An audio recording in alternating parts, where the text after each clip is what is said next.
ശരിക്കും അന്ന് നടന്നത് എന്തായിരുന്നു മഹേഷ് ചേട്ടാ? ഞങ്ങൾ കാണുന്നത് അല്ലെ വാർത്തകളിൽ വന്നത് മഹേഷിനെ തല്ലി, നടൻ മഹേഷിനെ. ശരിക്കും അന്ന് സംഭവിച്ചത് എന്താ? ചില നിമിഷങ്ങളിൽ പെട്ടെന്ന് നമ്മുടെ മനസ്സിലേക്ക് ചില വികാരങ്ങൾ വരാം. അങ്ങനെ വികാരങ്ങൾ പുറത്താകണേ എന്നാണ് എൻ്റെ പ്രാർത്ഥന. അല്ലാതെ ഒരു മുൻ വൈരാഗ്യം വെച്ചിട്ടൊക്കെ ചെയ്യാനായിട്ട് എനിക്ക് അദ്ദേഹത്തിന് മുൻ പരിചയമില്ല. ഞാൻ പലപ്പോഴും ഇദ്ദേഹം വളരെ ഹൈപ്പറായിട്ട് കണ്ടിട്ടുണ്ട്.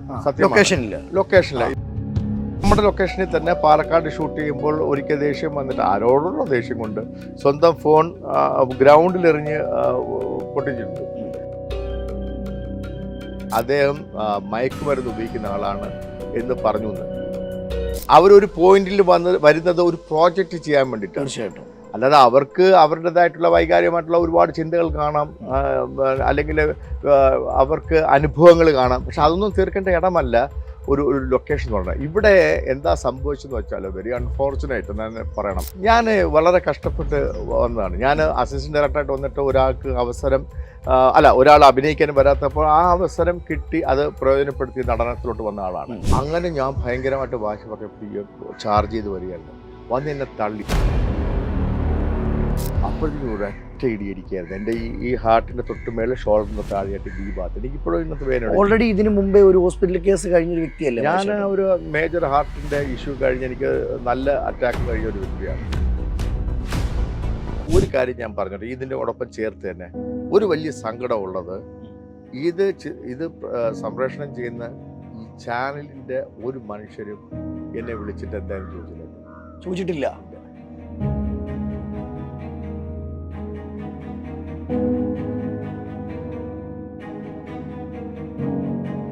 എല്ലാവർക്കും നമസ്കാരം. ഞാൻ അജിൻ വർഗീസ്. എല്ലാ മലയാളികൾക്കും ഇഷ്ടപ്പെട്ട നമ്മുടെ എല്ലാവരുടെയും സ്വന്തം നടൻ മഹേശ്വരനോടൊപ്പമാണ് ഞാൻ എന്നുള്ള. മഹേശ്വരൻ നമസ്കാരം. നമസ്കാരം. ഒത്തിരി സന്തോഷം കേട്ടോ, കാണാൻ സാധിച്ചതിലും ഒന്നിരിക്കാൻ സാധിച്ചതിലും. Pleasure is mine. ഈ സന്തോഷത്തിലുപരി വലിയൊരു സങ്കടം ഞങ്ങൾ മലയാളികൾക്ക് തന്നു. 40 വർഷത്തെ എക്സ്പീരിയൻസ്, ആ എക്സ്പീരിയൻസിൽ പല മുഖങ്ങൾ കണ്ടിട്ടുണ്ട്, പല വേഷങ്ങൾ കണ്ടിട്ടുണ്ട്. പക്ഷെ ഒരു അസിസ്റ്റന്റ് ഡയറക്ടറൊക്കെ വന്ന് അടിക്കുക എന്ന് വെച്ചാൽ, കൈ വെക്കുക എന്ന് വെച്ചാൽ ശരിയാണോ മഹേഷ് ചേട്ടാ? അല്ല, അത് ഞാൻ കരുതുന്നത് മനഃപൂർവ്വമായിട്ടാകാൻ വഴിയില്ല. നമുക്ക് ചിലർക്ക് ചില നിമിഷങ്ങളിൽ പെട്ടെന്ന് നമ്മുടെ മനസ്സിലേക്ക് ചില വികാരങ്ങൾ വരാം. അങ്ങനെ വികാരങ്ങൾ പുറത്താകണേ എന്നാണ് എൻ്റെ പ്രാർത്ഥന. അല്ലാതെ ഒരു മുൻ വൈരാഗ്യം വെച്ചിട്ടൊക്കെ ചെയ്യാനായിട്ട് എനിക്ക് അദ്ദേഹത്തിന് മുൻ പരിചയമില്ല, അദ്ദേഹത്തിന് എന്നെ മുൻ പരിചയമില്ല. കഴിഞ്ഞ ഒരു 7-8 ഷെഡ്യൂളായിട്ട് വർക്ക് ചെയ്യുന്നുണ്ട്.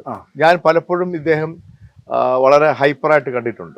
ലൊക്കേഷനില്ല. ഇപ്പൊ ഞാൻ ഒരു ഉദാഹരണം പറയാനാണെങ്കിൽ, നമ്മുടെ ഇതിനകത്ത് അഭിനയിക്കുന്ന നായികയും വേറൊരു നടനും കൂടി ഒരു റീൽ ചെയ്തുകൊണ്ടിരിക്കുമ്പോൾ ഇവൻ 1-2 പ്രാവശ്യം ഡ്രസ് ചേഞ്ച് വന്ന് പറഞ്ഞിട്ട് ആ സമയത്ത് ചെയ്യാത്തപ്പോൾ അവരുടെ നേരെ ഫോൺ വലിച്ചൊക്കെ എറിഞ്ഞിട്ടുണ്ട്. ഇത് ഇവൻ പാലക്കാടും ഈ ജോ എന്ന് പറയുന്ന ഇദ്ദേഹം അല്ല, നമ്മുടെ ലൊക്കേഷനിൽ തന്നെ പാലക്കാട് ഷൂട്ട് ചെയ്യുമ്പോൾ ഒരിക്കൽ ദേഷ്യം വന്നിട്ട് ആരോടുള്ള ദേഷ്യം കൊണ്ട് സ്വന്തം ഫോൺ ഗ്രൗണ്ടിലെറിഞ്ഞ് പൊട്ടിച്ചിട്ടുണ്ട്. അപ്പം ഇങ്ങനെയൊക്കെയുള്ള കലാപരിപാടികളൊക്കെ ഉള്ള ഒരു വ്യക്തിയാണ്. പക്ഷെ അങ്ങനെ ദേഷ്യം തീർക്കേണ്ട ഒരു സ്ഥലമാണോ സീരിയൽ ലൊക്കേഷൻ? അല്ല, ഞാനതാണ് പറയാൻ ആഗ്രഹിക്കുന്നത്. അതായത് ഏതാണ്ട് ഇപ്പൊ സീരിയൽ എന്ന് പറയുമ്പോൾ സിനിമ പോലെ ഇല്ല, എന്നാലും 10-50ഓളം പേര് വരും.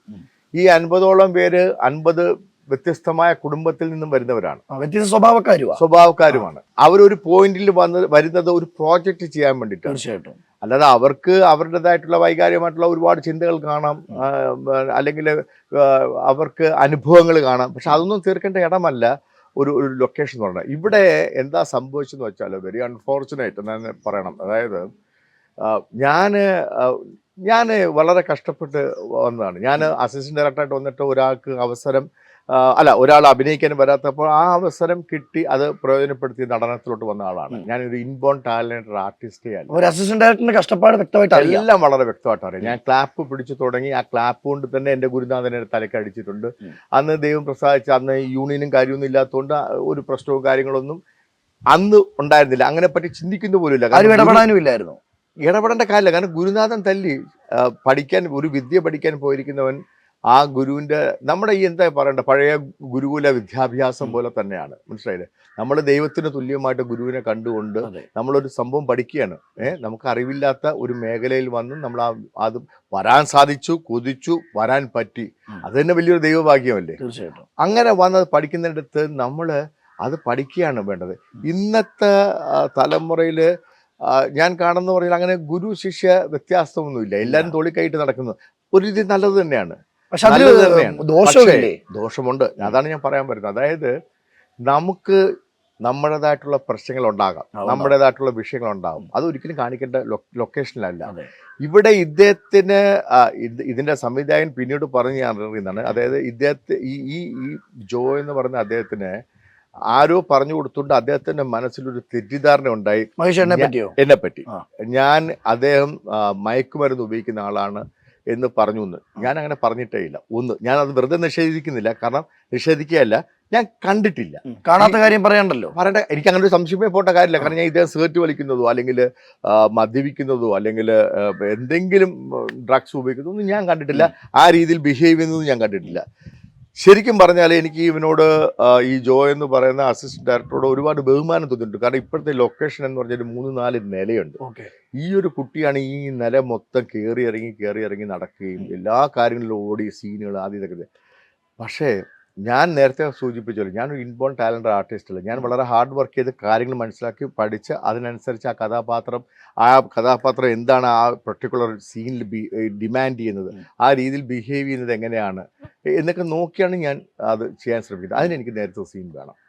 ഇത് ഞാൻ ഈ സീരിയല് ആദ്യമായിട്ട് സൈൻ ചെയ്ത ദിവസം ഇതിൻ്റെ ഒരു മോക്ക് ഷൂട്ട് ഉണ്ടായിരുന്നു.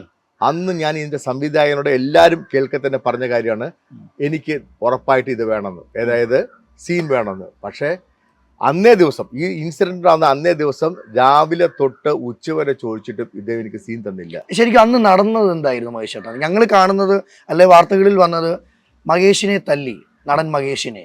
ശരിക്കും അന്ന് സംഭവിച്ചത് എന്തായിരുന്നു? അതാണ്, അതായത് ഞാൻ രാവിലെ തൊട്ട് ഉച്ചവരെ സീൻ ചോദിക്കുന്നു, സീൻ തരുന്നില്ല.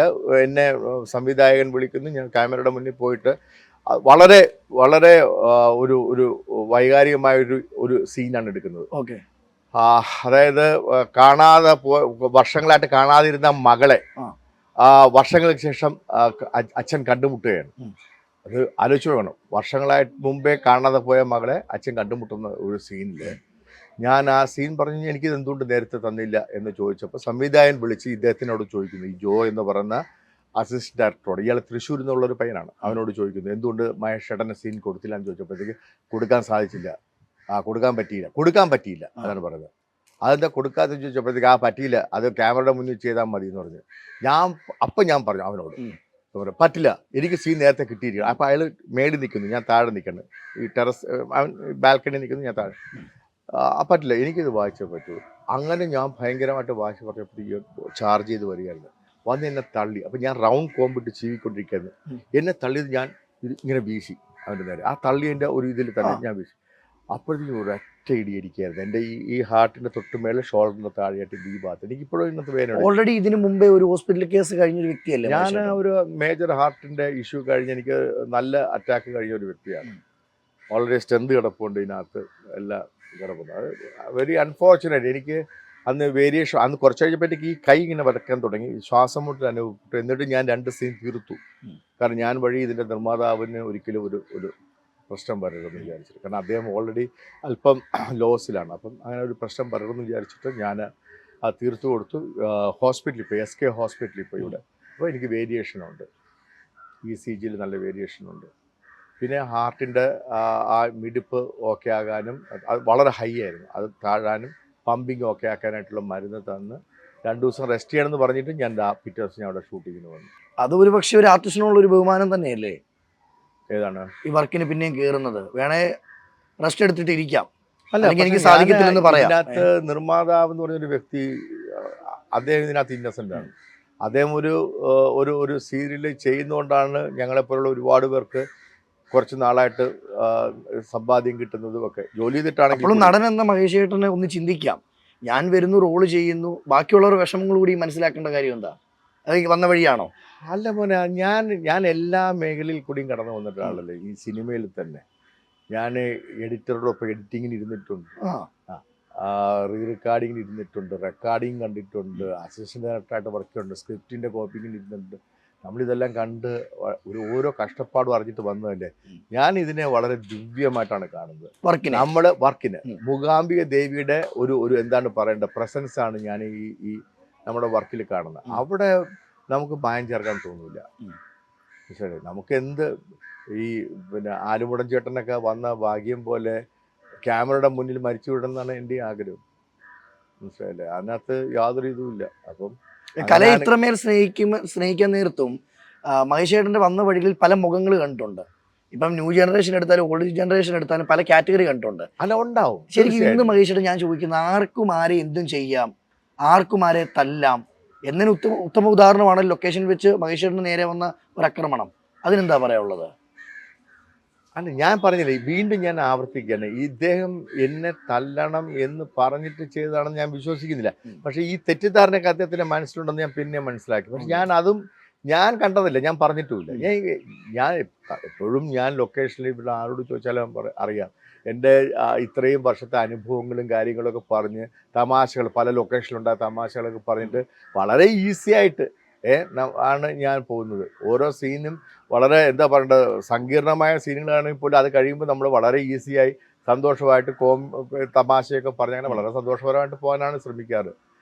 ഇത് ഞാൻ പറഞ്ഞില്ല, അദ്ദേഹത്തിനും എന്തെങ്കിലും ഈ പറഞ്ഞ പോലെ ഉണ്ടായിരിക്കാം. പക്ഷെ ഇതല്ല അതിൻ്റെ മാർഗമെന്ന് ഞാൻ ഈ വരാൻ പോകുന്ന ഇപ്പോൾ വന്നിട്ടുള്ള പ്രവർത്തിച്ചുകൊണ്ടിരിക്കുന്ന എല്ലാ സഹസംവിധായകരോടും അസോസിയേഷനോടും സംവിധായകരോടും മറ്റ് പ്രവർത്തകരോടെല്ലാം പറയാണ്, ഒരാൾക്ക് ഒരാളുടെ മേൽ കൈവച്ചിട്ടൊന്നുമല്ല. അതല്ല നമ്മുടെ ഈ കലയിൽ അത് പറഞ്ഞിട്ടില്ല. നമുക്ക് എന്താണ് പറയേണ്ടത്, ജാതി സ്പർദ്ധ പോലും ഇല്ല. ഒരു ജാതി, ഒരു മതം, ഒരു ദൈവം എന്ന് ഗുരുദേവൻ പറഞ്ഞിട്ടുള്ളത് ശരിക്കും ഈ ഫീൽഡിനെ ഉദ്ദേശിച്ചിട്ടാണ് നമുക്ക് തോന്നിയിട്ടുള്ളത്. കാരണം ഇവിടെ അങ്ങനെ ഒരു വ്യത്യാസം ഒന്നുമില്ല. ശരിയല്ലേ? യഥാർത്ഥത്തിലുള്ള ഒരു സോഷ്യലിസം എന്നൊക്കെ പറയുന്നത് ഇൻഡസ്ട്രിക്ക് അതെന്ന് വെച്ചാൽ സീരിയസ്ലി, കാരണം ഒത്തൊരുമയുടെ ഒരു പര്യായമാണ് ഇൻഡസ്ട്രി. പക്ഷെ this what happened was very unfortunate. അതിനുശേഷം ആള് കോണ്ടാക്ട് ചെയ്യുമോ, എന്തെങ്കിലും ചെയ്തിരുന്നോ? നോ, ഇല്ല. എനിക്ക് സഹിക്കാൻ പോയ, എനിക്ക് ഒരുപാട് സങ്കടം വന്നപ്പോൾ എൻ്റെ പ്രിയപ്പെട്ട സുഹൃത്ത് ബൈജുവിനെ ആണ് ഞാൻ ആദ്യം വിളിക്കാൻ ശ്രമിച്ചത്. അതിനുശേഷം ഞാൻ അമ്മയിലെ ജയനെ വിളിച്ചു. പിന്നെ ആത്മയിലെ, ഞാൻ ഇതിൻ്റെയൊക്കെ അംഗങ്ങളാണ്, ദിനേശ് പണിക്കരെ വിളിച്ചു. പിന്നെ എനിക്ക് ഫെഫ്കയുടെ ഇവിടുത്തെ മിനി സ്ക്രീനിൻ്റെ വയലാർ മാധവൻ കുട്ടിച്ചേട്ടനാണ് അദ്ദേഹത്തിൻ്റെ നമ്പറില്ലാത്തതുകൊണ്ട് ഞാൻ ശാന്തിവിള ദിനേശിനെ വിളിച്ചു. ശാന്തിവിള ദിനേശ് പറഞ്ഞു, കുഴപ്പമില്ല, നീ വിഷമിക്കാതിരിക്കുക എന്ന് പറഞ്ഞിട്ട് ശാന്തിവിള ദിനേശ് തന്നെയാണ് ബാക്കി എല്ലാവരെയൊക്കെ വിളിച്ചു പറഞ്ഞിട്ട് എനിക്ക് ഫർദറായിട്ടുള്ള കാര്യങ്ങൾ ചെയ്ത് കഴിയും.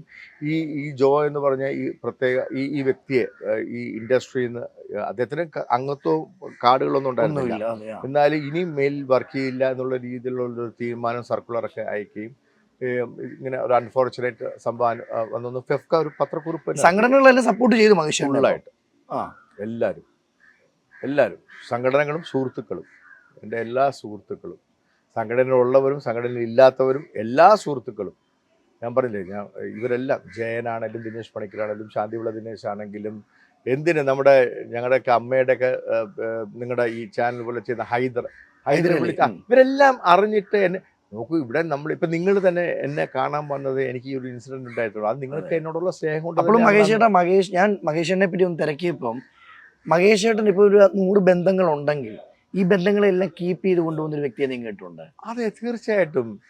നമുക്ക് നോക്കത്തില്ലേ, ഞാൻ ഒരു വലിയ നടനാന്നുള്ള ചിന്തയില്ല. അതെന്തിനാണ്? നമ്മളെ വലുതാക്കിയതാരാണ്? ജനങ്ങളാ. സത്യം. അപ്പൊ പിന്നെ നമുക്ക് എന്തിനാണ് അങ്ങനെ ഒരു അഹംഭാവം പാടില്ല. പക്ഷെ പല നടന്മാരും അത് മറക്കുന്നുണ്ട്. അല്ല, അത് ഞാൻ പറഞ്ഞില്ലേ, ഇപ്പം ചിലർ വളരെ ഈ പലതരം കഥാപാത്രങ്ങൾ ചെയ്യുമെങ്കിലും അവർ വ്യക്തിപരമായിട്ട് വളരെ റിസർവ്ഡ് ആയിട്ടുള്ള ആൾക്കാരൊക്കെ, വളരെ റിസർവായിട്ട് സ്വന്തം അങ്ങനെ ഒതുങ്ങുന്ന ആൾക്കാരൊക്കെ ആയിരിക്കും. അവർക്കൊക്കെ ചിലപ്പം ആ ഒരു ഒതുക്കത്തെ, അവരിലോട്ടുള്ള ഒരു വലിവിനെ നമ്മൾ തെറ്റിദ്ധരിക്കുന്നതാവാം. ആരും അങ്ങനെ മനഃപൂർവ്വം അവരെ വലുതാക്കിയ ഒരു പ്രേക്ഷകരോട് നിന്ന് കാണിക്കുമെന്ന് ഞാൻ വിചാരിക്കുന്നില്ല. അങ്ങനെ കാണിക്കാൻ സാധ്യതയില്ല. പിന്നെ കുറേയൊക്കെ കഴിയുമ്പോഴല്ലോ അവരുടെ സുരക്ഷ, അല്ലെങ്കിൽ അവർക്ക് അവരുടേതായിട്ടുള്ളൊരു സ്പേസ് വേണമല്ലോ. ഇപ്പോൾ എനിക്കറിയാം, ഞാൻ ഒരു ഉദാഹരണം പറയാം. ഞാൻ വർക്ക് ചെയ്ത ഒരു പ്രധാനപ്പെട്ട തമാശ കാണിക്കുന്ന ഒരു നടൻ, ഞാൻ ആരുടെ പേര് പറയാൻ ഉദ്ദേശിക്കുന്നവർ പറയുന്നത്, അദ്ദേഹത്തിൻ്റെ അമ്മ മരിച്ചപ്പോഴും, അമ്മ മരിച്ചു എന്ന് പറഞ്ഞാൽ ആ സീൻ തീർത്തിട്ട് അന്ന് വൈകുന്നേരമേ മദ്രാസിൽ നിന്ന് നാട്ടിലോട്ട് ട്രെയിനുള്ളൂ, മദ്രാസ് മെയിൽ, അപ്പോഴേ ഉള്ളൂ. അന്നത്തെ കാലത്ത് പ്ലെയിനിൽ വരിക എന്ന് പറഞ്ഞാൽ വളരെ ആഡംബരമാണ്. അപ്പം അദ്ദേഹം ഉള്ളിൽ കരഞ്ഞുകൊണ്ട് വെളിയിൽ കോമഡി ചെയ്ത് അഭിനയിക്കുന്നത് ഞാൻ കണ്ടിട്ടുണ്ട്. ആ സീൻ നമ്മുടെ അങ്ങനത്തെ ഒരുപാട് പേരുടെ അനുഭവങ്ങൾ എനിക്കുണ്ട്. അപ്പം ഞാൻ പറയുന്നത്, അവരെല്ലാം നിൽക്കുന്നത് ആ കലയോടുള്ള ഒരു ഇതിലാണ്, മനസ്സിലായില്ലേ? പിന്നെ അവരെ വളർത്തുന്നത് തീർച്ചയായിട്ടും ജനങ്ങൾ തന്നെയാണ്. പ്രേക്ഷകരില്ലാണ്ട് എന്ത് സിനിമ? ഞാൻ അവാർഡിന് വേണ്ടി മാത്രം നിർമ്മിച്ച സിനിമയാണ് എന്ന് പറഞ്ഞിട്ട് കാര്യമില്ലല്ലോ. അല്ലെങ്കിൽ ഒരു സിനിമ എടുത്തിട്ട് അത് ജനങ്ങളിലോട്ട് എത്തിക്കാൻ പറ്റിയില്ലെങ്കിൽ കഥാപരമായിട്ടും പിന്നെ കാഴ്ചയിലും അത് എത്തിക്കാൻ പറ്റാതെ നമ്മൾ ഈ പഴയ ഈ പാംലെറ്റ് വായിച്ച ഇതാണോ കഥ എന്ന് മനസ്സിലാക്കുന്ന അല്ല സിനിമ എന്ന് ഞാൻ ഇപ്പോഴും വിശ്വസിക്കുന്നു. അത്തരം സിനിമകളോട് എനിക്ക് അകൽച്ചയേ ഉണ്ടായിട്ടുള്ളൂ. കാരണം അതല്ല, ഏത് ഭാഷ ആയിക്കോട്ടെ. നമ്മളിപ്പം സൗത്ത് അമേരിക്കൻ സിനിമ കാണാറുണ്ട്, ഇംഗ്ലീഷ് സിനിമകൾ കാണാറുണ്ട്, നമുക്ക് കൊറിയൻ ഭാഷ അറിഞ്ഞിട്ടാണോ, ജാപ്പനീസ് ഭാഷ അറിഞ്ഞിട്ടാണോ, ചൈനീസ് ഭാഷ അറിഞ്ഞിട്ടാണോ നമ്മൾ ആ സിനിമകൾ എങ്ങനെയാണ് ആസ്വദിക്കുന്നത്? അതിൻ്റെ ഭാഷയില്ലല്ലോ. കലയാണ്, കലാമൂല്യമാണ്. നമുക്ക് അതിൽ കൂടി നമുക്ക് കാഴ്ചയിൽ കൂടി നമുക്ക് ആ ദൃശ്യ മാധുര്യം കൊണ്ട് നമുക്ക് കാര്യങ്ങൾ മനസ്സിലാക്കാൻ സാധിക്കുന്നുണ്ട്. അതാണ് കല എന്ന് ഞാൻ വിശ്വസിക്കുന്നത്. അപ്പം അതിൽ വരാൻ പറ്റിയത് വലിയ ഭാഗ്യമായിട്ട് കരുതിക്കൊണ്ട് നമ്മൾ ജനങ്ങളോട് അത്രയും ഇത്രയെങ്കിലും ഒക്കെ വർഷം ഇതിനകത്ത് പിടിച്ചു നിൽക്കാനും ഇത്രയും വർഷം നമുക്ക് ഇത്രയും പടങ്ങളും ഇത്രയും സീരിയലൊക്കെ ചെയ്യാൻ പറ്റിയതിന് ദൈവത്തിനോട് നന്ദിയും പറഞ്ഞ് നിൽക്കുക. After all life is very too short മോനെ. ഇന്നലെ ഞാൻ 1ാം ക്ലാസ്സിൽ പോയതുപോലെയാണ് എനിക്ക് ഓർമ്മയുണ്ട്. എനിക്ക് ഓർമ്മയുണ്ട്. ഓരോ ദിവസം ഓരോ പാടങ്ങളാ. ഈ സിനിമയിൽ വന്ന ഇപ്പോൾ 40 വർഷം കഴിഞ്ഞു. ഈ 40 വർഷം ഇങ്ങനെ പോയി. എനിക്ക് എൻ്റെ ഒരു പക്ഷേ എനിക്ക് അനീതി കാണിച്ചിട്ടുണ്ടെന്ന് പറയാനുള്ളതെങ്കിൽ അത് എൻ്റെ കുടുംബത്തോടൊക്കെ ആവും. കാരണം അവർക്കൊപ്പം അത്യാവശ്യം സമയമോ കുഞ്ഞുങ്ങളുടെ വളർച്ചയോ ഒന്നും കാണാൻ സാധിച്ചിട്ടില്ല. സീരിയലിന്റെ കാര്യങ്ങൾ എന്തൊക്കെയാണ്? സീരിയൽ ഇപ്പം ഞാൻ 3.5 വർഷത്തിന് ശേഷം ഈ സൈൻ ചെയ്തതാണ് സീരിയല്. ഈ സീരിയല് ഞാൻ സൈൻ ചെയ്ത് കഴിഞ്ഞിട്ട് ഈ വേഷം ആസ്വദിച്ചുകൊണ്ടിരിക്കുമ്പോഴാണ് ഈ ഇൻസിഡൻറ്റ് ഉണ്ടായെങ്കിലും എനിക്ക് ഒരു കാര്യം ഞാൻ പറഞ്ഞിട്ട് ഇതിൻ്റെ ഒപ്പം ചേർത്ത് തന്നെ ഒരു വലിയ സങ്കടമുള്ളത്, ഇത് സംപ്രേഷണം ചെയ്യുന്ന ഈ ചാനലിൻ്റെ ഒരു മനുഷ്യരും എന്നെ വിളിച്ചിട്ട് എന്തായാലും ചോദിച്ചിട്ടില്ല. ഇല്ല. ഇൻഡസ്ട്രി മൊത്തം ചോദിച്ചു, ടെക്നീഷ്യന്മാരെ എല്ലാവരും വിളിച്ചു ചോദിച്ചു, ഈ സംഘടനകളെല്ലാം എന്നെ വിളിച്ച് ചോദിച്ചു. ഈ ചാനലിൽ മാത്രം എന്നെ വിളിച്ച് ചോദിച്ചിട്ടില്ല. അതും അത്രയും ഗംഭീരമായിട്ട് ഓടുന്ന ഒരു സീരിയൽ കൂടിയല്ലേ. ഒരിക്കലും ഏഷ്യാനെറ്റോ അല്ലെങ്കിൽ മഴവിൽ മനോരമയൊക്കെ ആണെങ്കിൽ ഒരിക്കലും അത് ചെയ്യില്ല എന്ന് തന്നെ ഞാൻ വിചാരിക്കുന്നു. കാരണം അവരൊക്കെ ഒരുപാട് ഈ കലാകാരന്മാരോടും കലയോടൊക്കെ അടുത്ത് നിൽക്കുന്നവരാണ്, അതിൻ്റെ തലപ്പത്തിരിക്കുന്നവരും ചാനലും. ഇതെന്താ ഇവർക്ക് എനിക്ക് തോന്നുന്നു ഈ ബേസ് മലയാളം അല്ലാത്തതുകൊണ്ടായിരിക്കും, അല്ലെങ്കിൽ ലാക്ക് ഓഫ് വേറെ എന്തെങ്കിലും കുറവുള്ളതുകൊണ്ടായിരിക്കും. മഹേഷേട്ടൻ അവർ വിളിച്ചില്ലെങ്കിലും മഹേഷേട്ടൻ തന്നെ പറയുകയുണ്ടായി, മഹേഷേട്ടൻ ചിന്തിക്കാത്ത ആളുകൾ വരെ വിളിച്ചു. ഒരുപാട് പേര് വിളിച്ചു. വലിയൊരു കാര്യമല്ലേ? അല്ല, എന്നാലും നമ്മൾ ചിലരിൽ നിന്നും നമ്മൾ പ്രതീക്ഷിക്കും ഇല്ലേ? അപ്പം അതുണ്ടായില്ല. കാരണം എന്നോട് ഇത് തുടങ്ങുമ്പോൾ ഈ ചാനലിലെ ഒരു പ്രധാന വ്യക്തി എന്നോട് പറഞ്ഞത്, ഇത് സീരിയലിൽ എന്ത് പ്രശ്നം ഉണ്ടായാലും അത് സംബന്ധിച്ച് എന്നെ വിളിക്കാമെന്ന് പറഞ്ഞിട്ട് വിളിച്ചാൽ പോലും കിട്ടാത്തവരാണ്. ഈ സംഭവത്തിനല്ല, വേറെ എന്തെങ്കിലും സംഭവത്തിന് അല്ലെങ്കിൽ ഒരു കഥയുടെ ഇതിന് ഇപ്പം എല്ലാം അവരാണല്ലോ തീരുമാനിക്കുന്നത്. വിളിച്ചാൽ പോലും കിട്ടാറില്ല. ഒരു വിഷമം ഇന്നുള്ളിലുണ്ട്. അതൊരു വിഷമമല്ലേ? അത് നമ്മൾ പ്രതീക്ഷിക്കില്ലേ? വിളിക്കാത്തതൊക്കെ അവരുടെ രീതി, അതൊക്കെ ആയിക്കോട്ടെ. പക്ഷെ അതിലെനിക്കൊരു സങ്കടമുണ്ട്. അത് എനിക്ക് പറയണമല്ലോ. ഇത് കാരണം ഇതിനകത്ത് തന്നെ മാറ്റിയാലൊന്നും എനിക്ക് വിഷമമൊന്നുമില്ല. പക്ഷെ ഞാൻ പറയാനുള്ളത് പറയണമല്ലോ. എന്നാലും ഇത്രയും ധൈര്യം ഞാൻ ഒരു വ്യക്തിയിൽ നിന്ന് ആദ്യമായിട്ട് കാണും കേട്ടോ. കുറെ പേര് ഇന്റർവ്യൂ എടുത്തിട്ടുണ്ടെങ്കിലും മോനെ, ധൈര്യത്തിനേക്കാളേറെ നിങ്ങൾ ഭീരു ആകാണ്ടിരിക്കുക. ധൈര്യമല്ല, നിങ്ങൾ ന്യൂട്രൽ ആയാൽ മതി. പക്ഷെ നിങ്ങൾ ഭീരു ആകരുത്. എൻ്റെ ഞരമ്പിലെ എൻ്റെ ജീവൻ നാടി തന്നെയാണ് എനിക്ക് എൻ്റെ അമ്മ. എൻ്റെ അമ്മ തന്നെയാണ് അമ്മ അസോസിയേഷൻ. അതിനെ പലരും ഈ ആൽഫബറ്റ്സ് ഒക്കെ വെച്ച് വിളിക്കാൻ ശ്രമിക്കുന്നവർക്ക് അവർക്ക് അമ്മയുടെ വില അറിഞ്ഞൂടെ. രാജു ഒരു അതിഗംഭീരമായ ഒരു കപ്പിത്താനാണ്, ഒരു ക്യാപ്റ്റനാണ്, ഒരു സംവിധായകനാണ്. ഇന്നും സിനിമ പഠിച്ചുകൊണ്ടിരിക്കുകയും ഇന്നും എനിക്ക് തോന്നുന്നു വേറെ ആരെക്കാളും മലയാള സിനിമ എന്നല്ല ലോക സിനിമയെ അപ്ഡേറ്റ് ചെയ്യുന്ന ഒരാളാണ്. അതെ. അതുകൊണ്ട് തന്നെ രാജു ചെയ്യുന്നത് കൊണ്ട്, അതിനകത്ത് വേറെ ആരുമല്ല ഞാൻ നോക്കുന്നത്, രാജു ചെയ്യുന്നത് കൊണ്ട്, രാജു ചെയ്ത ബ്രോ ഡാഡി നല്ല സിനിമയാണെന്നുള്ള കാഴ്ചപ്പാട് എനിക്കില്ല. പക്ഷെ ഇത് രാജു ചെയ്യുന്നത് കൊണ്ട്, ലൂസിഫർ കണ്ടിരുന്നു. ലൂസിഫർ ചെയ്ത രാജു, ആ രാജു എമ്പുരാൻ ചെയ്യുമ്പോൾ രാജു ആയതുകൊണ്ട് എൻ്റെ വെരി ഹൈ എക്സ്പെക്ടേഷനാണ്. ഇത്രയും മോഹൻലാൽ മമ്മൂട്ടി എന്ന് പറയുന്ന വലിയ 2 ആൾവൃക്ഷങ്ങൾക്കിടയിൽ കൂടി ദിലീപ് എന്നൊരു വ്യക്തി ഇത്രയും അവർക്കൊപ്പം, അല്ലെങ്കിൽ സംഘടനാപരമാണെങ്കിൽ അവരെക്കാൾ വളർന്നു വരണമെങ്കിൽ അവനൊരു വിഡ്ഢിയായിരിക്കില്ല. മുൻകൂട്ടി ഇതേപോലത്തെ ഒരു കേസിൽ പ്രതിയായിട്ടുള്ള പൾസർ സുനി എന്ന് പറഞ്ഞ വ്യക്തി ഇതിനു മുമ്പ് ഒരു നടിയെ ഇതുപോലെ കടത്തിക്കൊണ്ടുപോകാൻ ശ്രമിച്ചു.